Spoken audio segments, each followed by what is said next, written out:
Gather close, my child, and listen to a tale that'll make your skin crawl. Tonight, I'm telling you about a night I'll never forget, a night when I lit a candle that should have stayed dark. This is a story of the candle that never burns out, a cursed object that invites something evil into your home. It's a warning wrapped in mystery, and I'm sharing it to keep you safe. Settle in, lock your doors, and let Grandpa take you back to a time when I learned the hard way that some flames burned too bright. It was 1964, and I was 23, living in a small apartment in Willow Creek, a quiet town with more secrets than people. I just started working at a hardware store, and money was tight. One Saturday, I wandered into an antique shop, looking for something cheap to spruce up my place. The shop was cluttered, smelling of dust and old wood. Behind a stack of chipped teacups, I found it. A candle, tall and black, with strange carvings on its side. They looked like symbols, maybe letters, but I couldn't read them. The wax was smooth, untouched, like it had never been lit. The shopkeeper, an old woman with eyes like clouded glass, watched me closely. "That's no ordinary candle," she said. "Light it and it won't go out. But be careful what you invite in." I thought she was just spinning a story to make a sale. It was only 50 cents, so I bought it, ignoring the chill in her voice. Back home, I set the candle on my kitchen table, thinking it'd make a nice decoration. That night, I lit it. The flame flickered to life, strong and steady, casting long shadows on the walls. The air changed, growing heavy, like a storm was brewing inside my apartment. I didn't think much of it at first. I went to bed, leaving the candle burning. Around midnight, I woke to a whisper, a soft hissing voice, like someone speaking just out of sight. I sat up, heart pounding. The candle's flame was still burning, brighter than before. The whispers grew louder, forming words I couldn't understand. They weren't coming from outside. They were in the room. I blew out the candle, and the whispers stopped. The silence was worse, heavy and watchful. I told myself it was just my imagination, but I couldn't shake the feeling that something was still there waiting. The next morning, the candle looked the same, tall, black, unburned. No wax had dripped, no part of it had melted. That wasn't right. I'd left it burning for hours. I went back to the antique shop, candle in hand, ready to demand answers. The shop was empty, the door locked. A neighbor said the old woman had left town that morning. No word on where she went. I was stuck with the candle and a growing sense of dread. That night, I didn't light it, but things started happening anyway.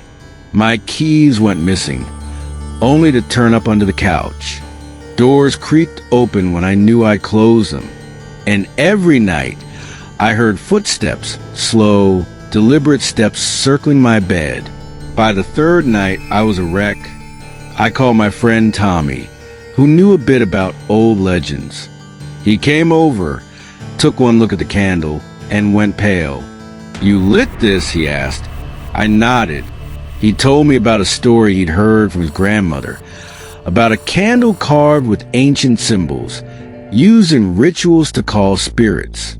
Once lit, it opened a door to something not human. The only way to close it was to destroy the candle, but breaking it could make things worse. I didn't believe in spirits, but I was scared enough to listen. Tommy said we needed to be careful, maybe talk to someone who knew more. We decided to keep the candle unlit and locked in a box until we figure out what to do. That night, I hid in my closet, double-checking the lock. I went to bed, hoping things would calm down. They didn't. At 2 a.m., I woke to a glow under the closet door. The candle was burning again, its flame tall and unwavering. I hadn't lit it. The whispers returned, louder, angrier. circling me like a pack of wolves.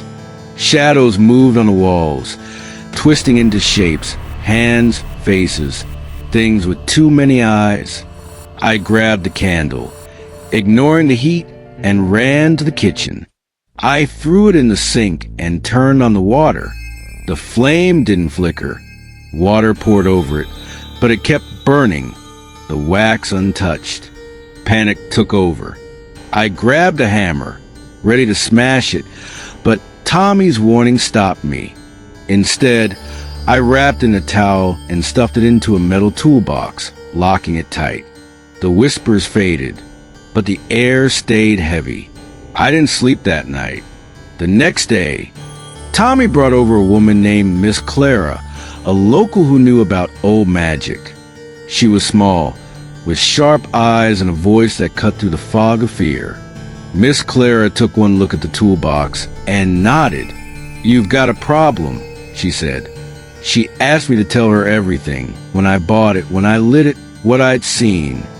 I spilled it all, my voice shaking. She listened, then explained. The candle was a beacon, carved with symbols that tied it to a spirit, something old and hungry.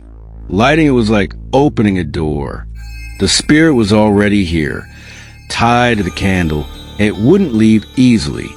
"Why doesn't it burn out?" I asked. Miss Clara's face darkened. "It feeds on you, your fear, your attention. Every time you light it, it gets stronger." She said destroying it was risky. If we broke it, the spirit might latch onto me instead. The only way to be safe was to bind it, trap the spirit inside the candle for good. But it wouldn't be easy. Miss Clara prepared a ritual. She drew a circle of salt around the toolbox, muttering words I didn't understand. She told me to stay quiet and not step outside the circle, no matter what I saw. Tommy stood by the door, holding a knife, just in case. She opened the toolbox, and the candle's flame roared to life, filling the room with heat. The whispers turned into screams, loud enough to rattle the windows. Shadows lunged from the walls, clawing at the salt circle. I wanted to run, but Miss Clara's voice kept me steady. She sprinkled herbs over the candle, chanting louder. The flame flickered, then shrank. The screams faded to whimpers. Miss Clara wrapped the candle in a cloth marked with symbols, tying it with red string. "This'll hold it," she said, "but you need to bury it deep, somewhere no one will find it." She gave me strict instructions. Dig a hole at least 3 feet deep, far from town, and don't tell anyone where. That night, Tommy and I drove to the woods outside Willow Creek. We found a clearing, far from any path, and dug. The air was cold, the trees silent. Every snap of a twig made me jump. We buried the candle, covering it with dirt and stones. As we walked away, I swore I heard a faint whisper, but I didn't look back.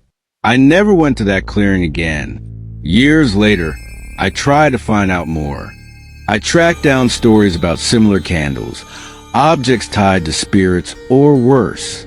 Some said they were made by people who meddle with things they didn't understand, others that they were cursed by something older than man. I never found the antique shop or the old woman. Willow Creek's records showed no trace of her. The candle's gone, but I still feel it sometimes, like a shadow just out of sight. Now, my child, let me share some advice. Be careful what you bring into your home. A pretty trinket can hide a dark secret. If something feels wrong, a candle that burns too long, a voice where there shouldn't be one, trust your instincts. Don't light it, don't touch it, and don't keep it. Get rid of it fast.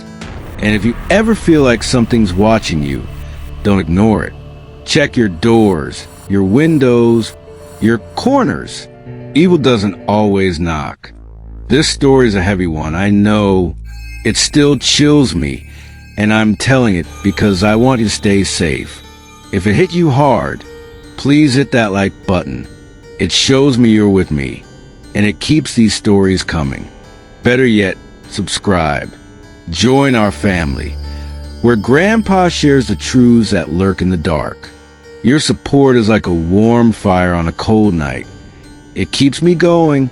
Drop a comment if you've ever seen something strange in your home, something that didn't belong. I read every word you write. Stay vigilant, my child.